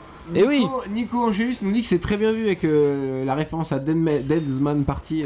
Merci Nico. Oui. Je me suis fait chier. Et non mais revoyez. En plus, revoyez la scène, c'est exactement le même plan, c'est fou. Alfred donc qui arrive. Alfred n'était pas morte. Pote de Anya, du coup le problème va être résolu assez vite finalement. Alfred est génial, on est d'accord. Alfred est assez génial. Ouais, elle est cool. Alfred est complètement cool. Et donc là, elle va nous faire une référence. Vous croyez que j'étais morte, bien évidemment. Donc là, elle va reconnaître Spike. C'est quelque chose dont on a déjà parlé, le fait que cette actrice joue deux rôles, le rôle de Cecily dans les flashbacks de Spike et le rôle d'Alfred. En fait, c'est quelque chose qui va être justifié plus tard. En fait, on en a parlé dans quoi, dans Double Hit Palace, c'est ça? Oui. Dans le podcast sur Double Hit Palace, et c'est quelque chose qui va être justifié plus tard, le fait que cette actrice joue les deux mêmes rôles dans les comics, figurez-vous. Ils vont justifier le fait qu'en fait c'est une seule et même personne, Cecily et Alfred, que c'est la même personne. Voilà, ça va être justifié plus tard. Les comics sont très importants, ils sont en continuité en plus. Carrément. On en parle dans ces podcasts un jour. Et Alfred qui est génial, moi j'adore ce personnage, qui est complètement démon, assumé, voilà. Sur YouTube, on nous dit pas mal qu'un épisode sur Angel serait quand même intéressant, ou un hors-série. Alors c'est en cours. Je un peu d'Angel quand même. Je m'incruste à nouveau alors, si c'est ça. Ah, t'es fan de Angel? J'ai tout suivi à peu près. Ouais, j'ai tout suivi en fait, c'est pas à peu près. Plus fan de Angel que de Buffy? Ah, kiff quoi, mais j'aimais bien Angel quoi, et Cordelia aussi, donc j'avoue que. Ah, du coup, t'es parti avec Cordelia sur Angel quand même, il est bien. Ouais, mais j'ai continué à suivre Buffy, sinon je serais pas là. On peut lâcher les infos, il y a Riley qui est sur le coup. Il y a deux types là, on est en train de préparer doucement le. Doucement, doucement, merde. Non, parce que je préfère revoir la première saison pour les. Justement, pour faire un. Voilà, pour pas dire n'importe quoi. Voilà. Plus là, il y aura de l'attente, mieux le podcast sera. Mais on va le faire. C'est évident qu'on est sur le coup, on fera un hors-série Angel, c'est obligatoire. Voilà. Donc là, on arrive tranquillou en fin d'épisode, ça c'est très drôle. Ça. Elle prend un gros vent. C'est un perso sous-utilisé. Qui ça, Alfred? Alfred, ouais. Ouais. C'est vrai. Alors, et à la base, Anya c'était ça, du coup ils l'ont rendu récurrente, mais c'était juste un perso comme Alfred quoi. Au départ. Ouais, je veux dire, au tout départ, c'est. Là, c'est quand même magique quand elle essaye de se casser et que. Deux fois elle se rend compte qu'elle est prise à son propre piège. Et que Anya lui dit c'est à cause du sort et tout. Elle est géniale. Et puis ce personnage, Pardon, tu. Tu fais une résolution un peu facile quand même. Ça finit un peu. Allez, c'est complètement. Je trouve ça bien, moi. Ouais, et puis ça. Ça vous a pas. L'arroseur arrosé. Ça rajoute de la richesse au perso de Anya, quoi. Et on en saura plus en saison 7. C'est ça qui est cool aussi, quoi. Ouais.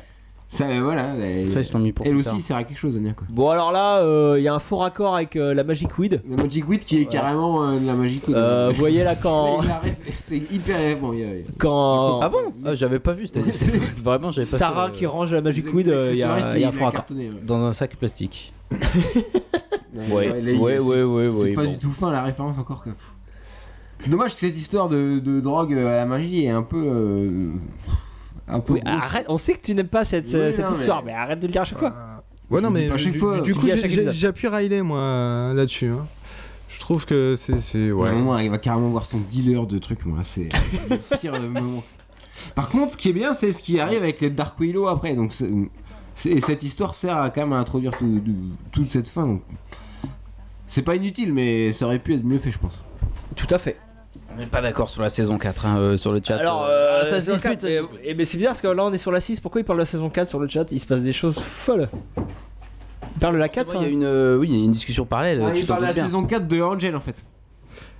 Ah oui, ouais. Ah d'accord, ok. Il y a débat sur Angel. Ouais. Il faut absolument faire ce hors-série Angel. Hein. Et qu'est-ce qu'ils en pensent de la saison 4 d'Angel? Je sais pas. Il faut demander. Vous pouvez nous dire de Massian. On est plus du tout dans le direct là. Ah, on n'est plus du tout priorité au direct. Bah là, tout est résolu, hein. Ils peuvent sortir de la maison. Parce que je pense aux gens qui écouteront en différé quand même ce podcast, faut quand même penser à eux. Ah ouais, c'est vrai, ouais.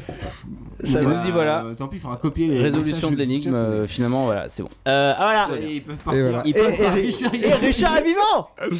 Il en peut plus. Ce qui vient contredire la théorie de Star Trek, où ils crevaient tous. Mais ouais, là, non, Buffy, ils peuvent pas mourir. Hop, Clément, et voilà. C'était super ta fête.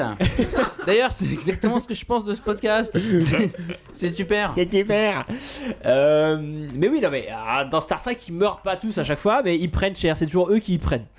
Ils se font blesser ou tuer. Même sur le chat, ils se remettent au direct. Ils disent que Angel c'est hors sujet, c'est vrai. Ah, bien joué le chat. C'est dur de suivre. Vous vous rendez compte en même temps que nous que c'est dur de suivre l'épisode en même temps quand on s'auto-régule. C'est génial. C'est très très dur.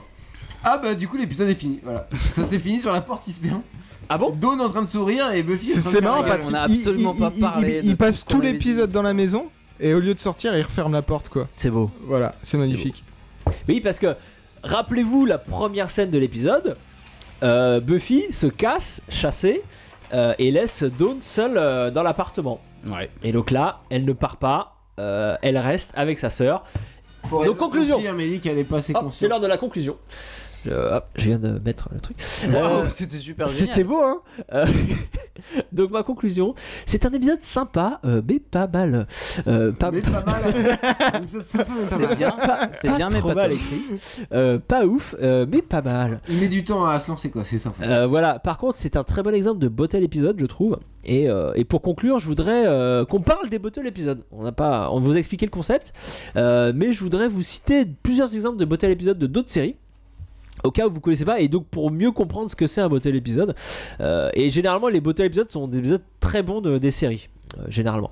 Donc je vais citer bien évidemment Spin the Bottle, bottle épisode de Angel, The Tolian Web, épisode de Star Trek dans lequel l'Enterprise est prisonnier d'un filet dans l'espace. C'est pas un bottle épisode géant cette série où ils sont tous dans leur trempe? C'est faux, mais non, justement, ils passent leur temps à aller sur des planètes. Non, c'est vrai, mais je suis pas mal. Tu te calmes. Non, mais j'ai vu 2-3. Tu te calmes.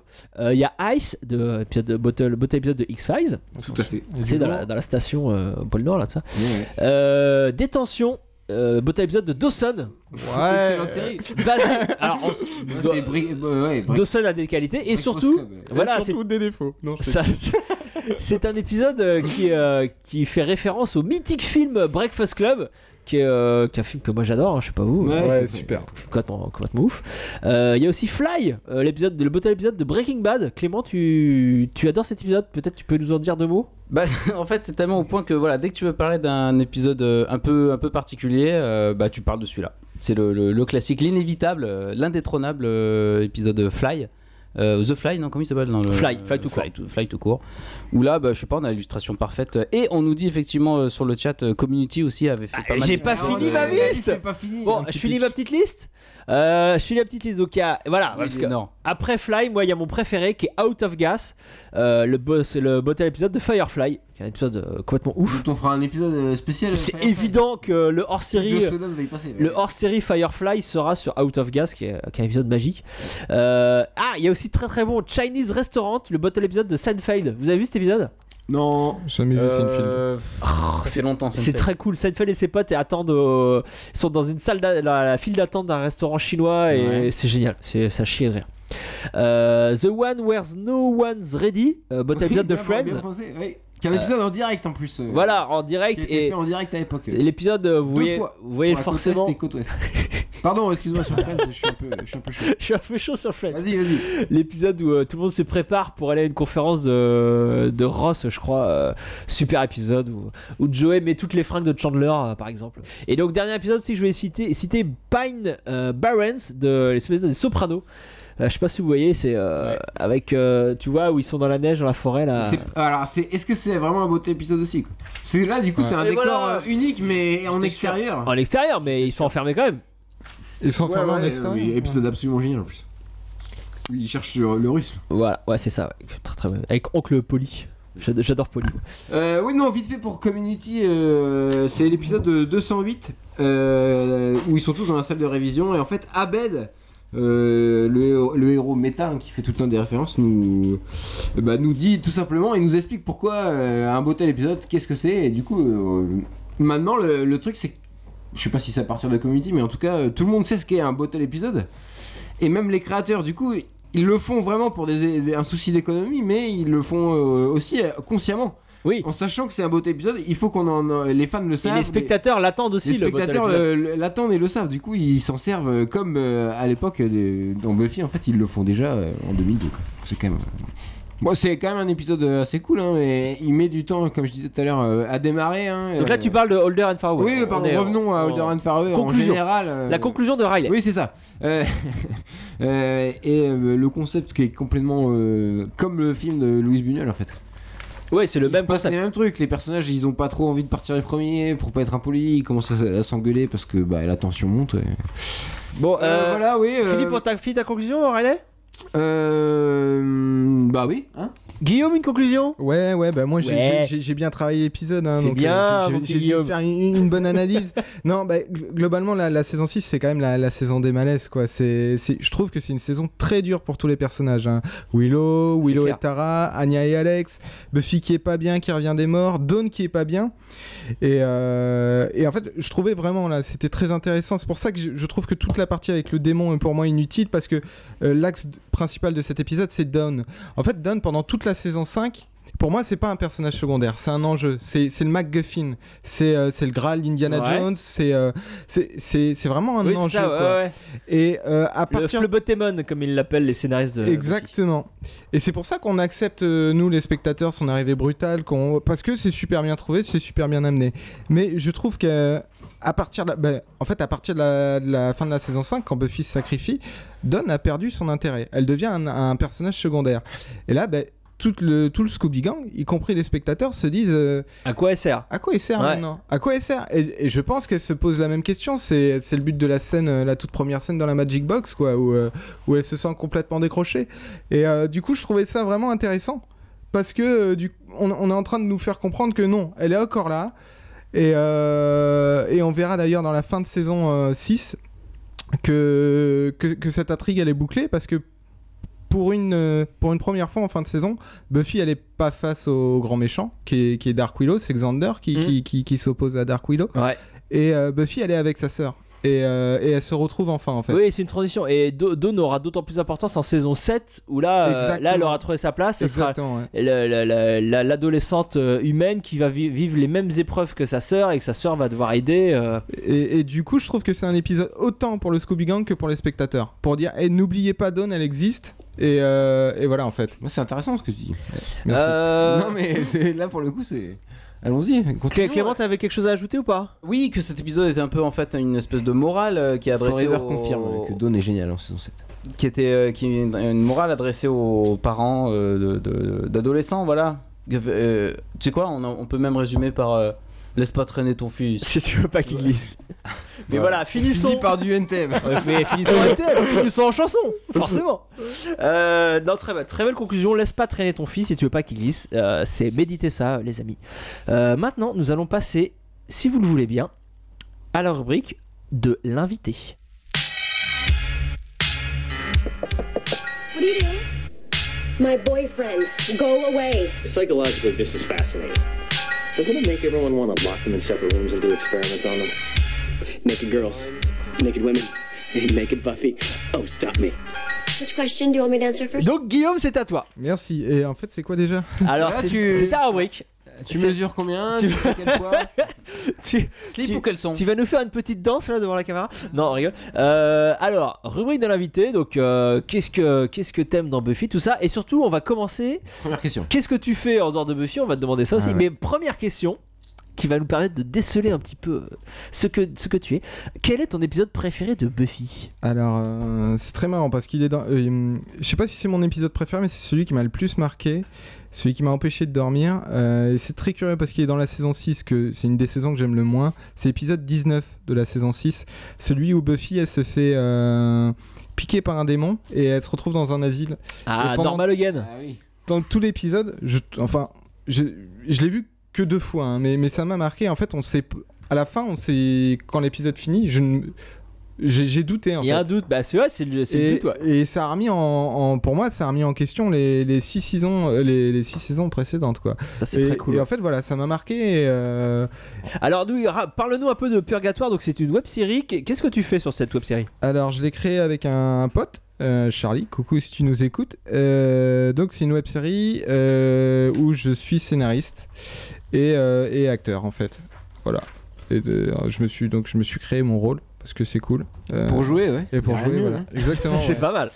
Et puis, vous avez fait une saison déjà, ça? Exactement, on a fait une saison qui a été diffusée sur YouTube et No Life, et là on entame la diffusion de la saison 2 la semaine prochaine, vendredi 24 avril, sur YouTube et No Life. Est-ce que ça sera en live? Est-ce qu'on pourra chatter en direct? Carrément, on va faire un truc en live. Et on va rappeler Clément parce qu'il a l'air de bien se débrouiller en fait. Voilà, pour gérer le chat. Exactement, ouais. Ben, bien sûr. Ah voilà, Clément il envoie le lien de Purgatoire sur le chat. Ah, merci Clément. Non, tu fais ça? Bien sûr. C'est incroyable. C'est incroyable. Je savais même pas que on pouvait faire ça. Pour ceux qui connaissent pas, ils vont pouvoir voir. Il y a 14 épisodes. Ouais, saison 1, 14 épisodes, et puis on a fait un épisode intersaison. T'as vu ça quand même? D'ailleurs, il pas fou. Il y a un personnage qui s'appelle Gloria, et c'est pas par hasard. Ouais, donc c'est clairement Buffy. Clairement, mais Buffy, ça fait partie de mes inspirations assumées et des inspirations du Réa aussi, quoi. C'est clairement assumé. Lost, Buffy. Et tu peux nous raconter peut-être comment t'as découvert Buffy au tout départ? Alors en fait, tu disais avec ta sœur. Ouais, c'est ma sœur qui m'a obligé à regarder Buffy. En fait, elle avait. Obligé. J'avais 11 ou 12 ans, je sais plus, et elle avait laissé traîner la VHS. Et en fait, on est tombé sur Prophecy Girl. Premier épisode qu'on a regardé. Et bien sûr. Xander nous a fait mourir de rire. Je me souviendrai toute ma vie de la scène où il dégage le mec du banc en fait. Pour avouer. Putain, j'adore cette scène. Putain, ouais, casse-toi. Et en fait, et voilà. Et après, on a amorcé tout. On est les héros. Tout l'été, on s'est tapé les rediffs. Et à la rentrée, il y avait la saison 3 qui passait. Et moi, en fait, au début, je regardais d'un œil. Et après, je suis complètement fan, quoi. Acheté les bouquins, les séries, je les regardais, je les re-regardais. J'ai regardé Angel, les comics, machin, tout ça. Alors, un vrai fan. Justement, tu parles des bouquins. Je crois que c'est le moment de passer à la rubrique Si t'aimes Buffy, tu vas aimer ça. Et peut-être. Il y a des chances qu'on évoque les livres. Alors attention, jingle. You're English, right? Yeah.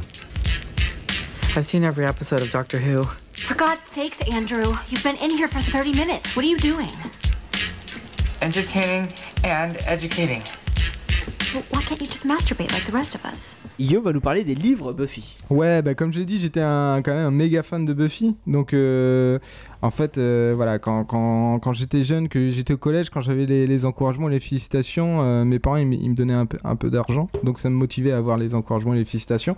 Et je courais aller m'acheter les livres de Buffy en fait. Et voilà, j'en ai ramené un. Je suis allé dans mes cartons. C'est le tome 5. C'est le premier que j'ai acheté. Il coûtait 30 francs. Ne rigolez pas. 4,57 €. Et c'est le premier que j'ai acheté. Tu montres? Et ouais. Il le dit pas, mais il l'a avec nous là. Montre-le devant la caméra. C'est la piste des guerriers de Voilà. Nancy Holder, Christopher Golden, qui pour moi, pas dégueu, hein. qui pour moi sont les deux auteurs qui ont les mieux réussi les livres Buffy en fait. Ah oui? Ouais, clairement pour moi c'est les deux qui ont le mieux géré. Après ils ont fait des trilogies et tout, je pense que voilà. C'est et du coup je l'ai ressorti et je l'ai relu juste pour le podcast quoi. Alors j'ai pris un coup de vieux et je me suis dit que j'avais quand même bien voilà, j'avais fait un bon en littérature depuis 10 ans. Parce que c'est du voilà, c'est des bouquins sympas. C'est du lourd. Ouais, c'est du lourd. On retrouve les personnages. C'est énorme d'être en live. En fait, on a trop l'impression que c'est un bouquin écrit par Xander quoi. Ah oui. En fait, c'est une copie. C'est une histoire sur Xander. Je connais pas celui-là. Non, c'est pas du tout une histoire sur. Ouais, je vais faire le pitch rapide. En fait, c'est un bouquin, le tome 5, La piste des guerriers. C'est un livre qui se passe entre la saison 2 et la saison 3. Angel n'est plus Angelus, il est revenu, donc c'est plutôt début de saison 3. Je t'ai dit qu'il est pas sur la couverture, Alex. Ouais, mais non, mais je vais vous expliquer pourquoi je parle de Xander. Et donc, en fait, le livre tourne un peu autour de Willow et on voit en prémisse un peu Dark Willow parce que elle se fait agresser par des...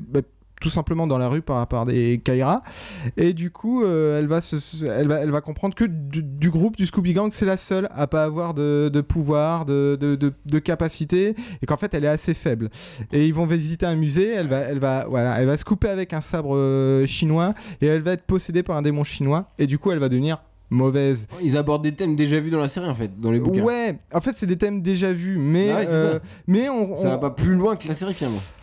Parfois si, pas celui-là, mais des fois on trouve des jeux, enfin de mémoire, hein, parce que ça fait 10 ans que j'ai lu, mais parfois on trouve des bouquins qui se passent au Japon et tout. Enfin, j'ai le souvenir d'une trilogie qui se passait ailleurs, quoi. Avec Buffy en héroïne. Même à l'époque où il y avait Angel et Buffy, il y avait des trilogies qui faisaient crossover Buffy Angel avec tous les personnages d'Angel, tous les personnages de Buffy, quoi. Du coup il y avait tout le trop envie de lire les bouquins là. Et voilà, quand je parlais d'Alex, en fait, je disais juste que c'est un bouquin qui est rédigé comme si Alex rédigeait une copie en fait. C'est-à-dire c'est bourré de références geeks. Ça, Alex des saisons 1 et 2, à chaque fois qu'il parlait, qu'il ouvrait la bouche, c'était pour balancer une référence geek, quoi. C'était le geek de la série. C'est pas un peu trop du coup dans les bouquins? Parce que si, carrément, mais en fait, parfois c'est un peu trop, quoi. C'est pas comme dans Big Bang Theory, quoi. Les mecs, ils parlent des Spice Girls, quoi. Tu vois, j'ouvre une page, le mec, voilà. Mais c'est sympa, quoi. On retrouve les personnages, l'histoire est sympa. Il y a des très bons bouquins, il y a des bouquins moyens, et il y en a pas mal qui sont mauvais. Et je pense qu'il y a, moi j'en ai une trentaine.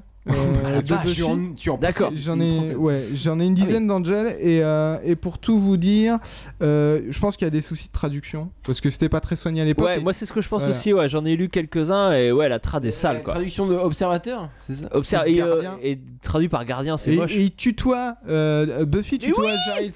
Voilà. Et c'est un choc parce qu'à l'époque on regardait la série en VF. Enfin, sauf Clément qui la regarde toujours en VF. Non, moi je voulais juste dire que ce bouquin, c'est vrai, je rebondir par rapport à ce que tu disais. C'est que les bouquins sont très datés et tu peux, au bout de quelques pages, tu comprends à quel moment tu te trouves dans quelle saison tu es et tout. Et ça c'est génial parce que tu dis ah ouais, je suis à tel moment, donc lui il est comme ça, lui il est comme ça. Exactement. Ils savent pas que lui il est comme ça et ça c'est toujours sympa. C'est super. Et voilà. Et si t'aimes, je t'en filerai. Enfin. Allez, on fait un deal. Ouais. Super. Si t'aimes Buffy, tu vas aimer ça. Vraiment, les bouquins, ouais. Riley, tu as, à part des tours de magie, t'as quelque chose à faire? Non, alors on pourrait parler de magie pendant des heures, mais on va pas le faire. De Daredevil. On prononce comme vous voulez. D'accord. Non, j'ai regardé du coup comme tout le monde.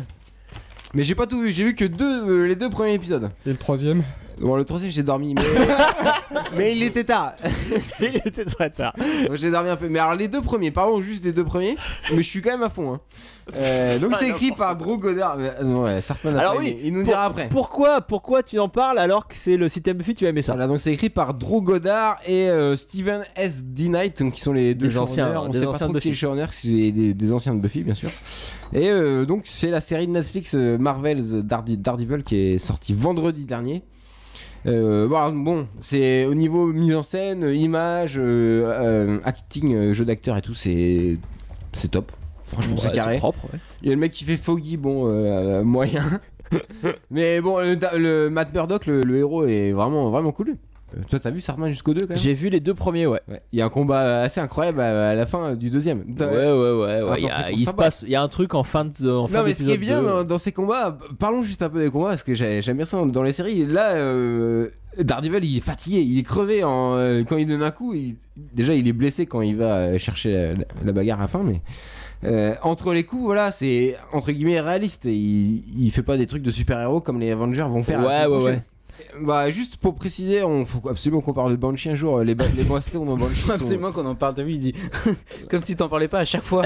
C'est vrai. Mais là, oui. Mais ça serait bien qu'on en parle au moins une fois. Parce qu'on parle des bastons de Daredevil. Faut qu'on fasse un hors-série Banshee. On parle des bastons de Daredevil, mais faut regarder les bastons de Banshee, les mecs. Elles sont 1000 fois mieux. 1000 fois mieux, quoi. Alors là, ce qu'on va faire, un truc incroyable. C'est parce que moi et Clément, on a un système Buffy qui a moins de liens avec Buffy qu'à d'habitude. Et donc, on va tout de suite faire une nouvelle rubrique qui s'appelle, tenez-vous bien, si t'aimes Buffy, c'est pas sûr que t'aimes ça car il n'y a pas trop de rapport avec, mais on t'en parle quand même parce que c'est cool. C'est bon nom de rubrique, hein. Tout de suite, toujours des titres incroyables. Il y a un jingle. Tout de suite, le jingle. Hey Scotty, you find anything? Scotty! Scotty!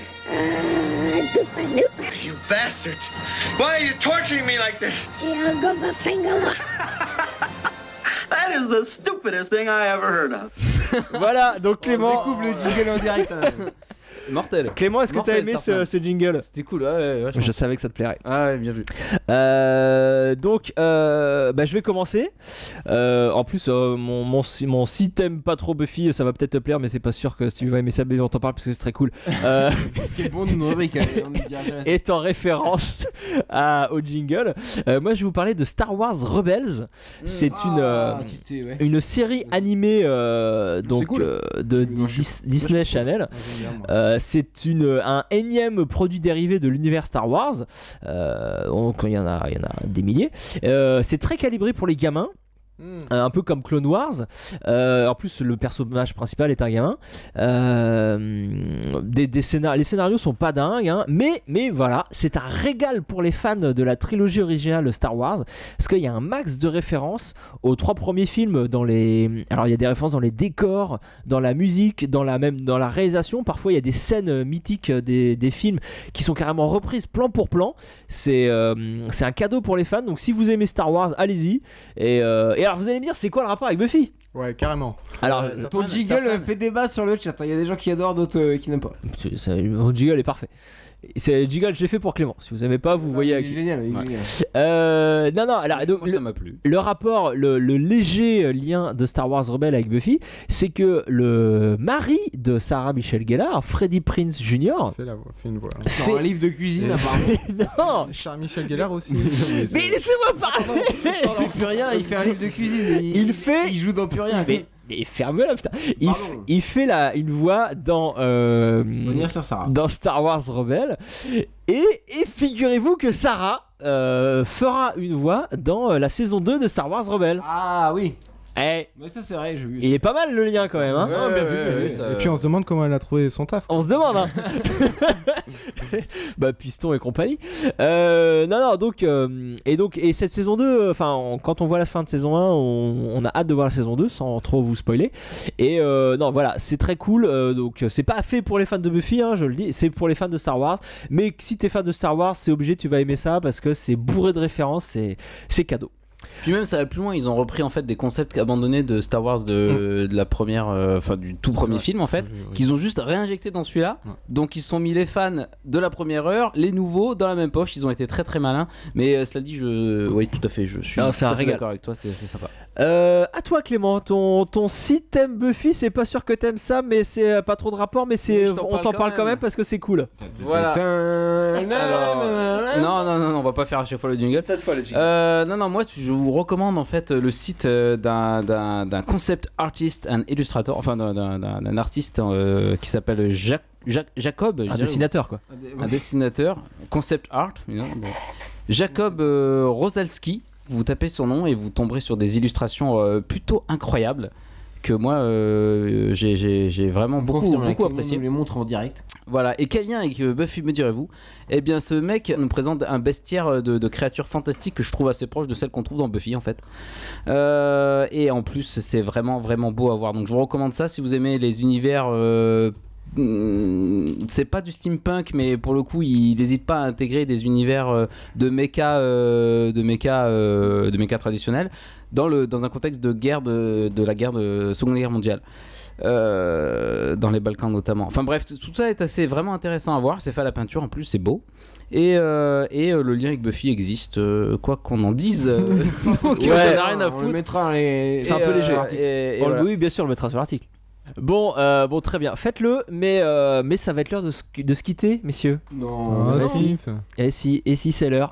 Alors voilà, on vous rappelle avant de se quitter qu'on sera à Geekopolis les 23 et 24 mai prochains. Geekopolis, c'est une convention sur la culture geek, culture de l'imaginaire même. Paris, porte de Versailles. À Paris, porte de Versailles. On fera donc un podcast en public. Attention, en public, tenez-vous bien. Donc avec des vrais 23, gens. Hein. Alors, vous pouvez déjà vous inscrire, même je crois. C'est dans les ateliers. Ça sera le samedi 23 à 13h, le 23 mai donc. Et le dimanche. Alors attends, j'ai écrit parce que j'ai écrit. 24 à midi. Dimanche 24 à midi, on fera une conférence sur le mal dans Buffy. Le mal au mille et un visage. On vous présentera des méchants. On vous expliquera ce qu'est le mal dans Buffy, ce que ça représente, ce que ça veut dire, tout ça. Et on aura aura surtout un stand pendant tout le long de la convention, pendant les 2 jours, sur lequel on fera enregistrer. Voilà, des mini-podcasts. Si t'aimes Buffy, tu vas aimer ça. Vous allez voir, c'est incroyable. On vous mettra des scènes et voilà, vous ferez les podcasteurs. Faudra enregistrer tout ça. À notre place. Et aussi, Riley est en train de nous préparer. Ça bosse. Un jeu, pourquoi Buffy c'est génial, auquel vous pourriez jouer, qui pourrait être testé. Éventuellement, c'est pas possible. Tu t'engages sur un truc. Parce que là, je l'annonce sur le chat, attention. Si, c'est évident, ça sera fait. Annonce. Bon, ça sera peut-être une version pas def, mais c'est ça, un prototype. Donc voilà, il y aura tout ça à faire, donc venez à Geekopolis. Et surtout, alors voilà, petite annonce, on en profite qu'il y a. Nico Angelus nous dit qu'il sera à Geekopolis. Ah, très bien. Moi, je profite qu'il y a 15 personnes qui nous écoutent en live. Pour passer une annonce, on est toujours à la recherche d'un stand-up de Buffy. En fait, on est en train de préparer une déco incroyable pour notre stand et on aimerait bien avoir une Buffy grandeur nature, vous savez, en carton, tout ça. Ouais. Et Sarah est pas dispo. Voilà. Un stand-up. Ouais. Sarah en vrai n'est pas dispo pour venir, donc on cherche un stand-up. Si quelqu'un parmi vous veut nous le prêter ou nous le vendre, on est complètement preneur. On est à la recherche de ça pour finir la déco de notre stand. C'est tout ce qu'on avait à dire sur Geekopolis. Est-ce que vous aviez des choses à rajouter? Merci Guillaume en tout cas d'être venu. Merci beaucoup très cool. À Guillaume d'être venu. Merci à tous. Allez voir la Purgatoire et la saison 2 la semaine prochaine. Ah oui, voilà, oui, on a dit ça, la saison 2. Vas-y. T'as fait la promo. Ouais, sur nos lives et YouTube. Le 20, c'est ça? Le 24. Le 24. Et donc on est sur Facebook, Twitter, tout ça. N'hésitez pas à liker, partager, commenter. Il y a une bande-annonce qui est sortie là aujourd'hui. Il y a une bande-annonce qui est sortie aujourd'hui, ouais. N'hésitez pas à aller voir ça. On vous fait à tous des gros bisous et surtout au 15, 14, enfin ça bouge. Merci de nous avoir écoutés. Vous étiez une quinzaine à peu près en live et vous êtes incroyable. On vous fait des méga gros bisous. Donc pensez à nous mettre 5 étoiles sur iTunes. Et puis venez à Geekopolis. Mettez des commentaires, des messages, des follows, des pouces. Un gros bisou. Salut. Bisous. Ciao.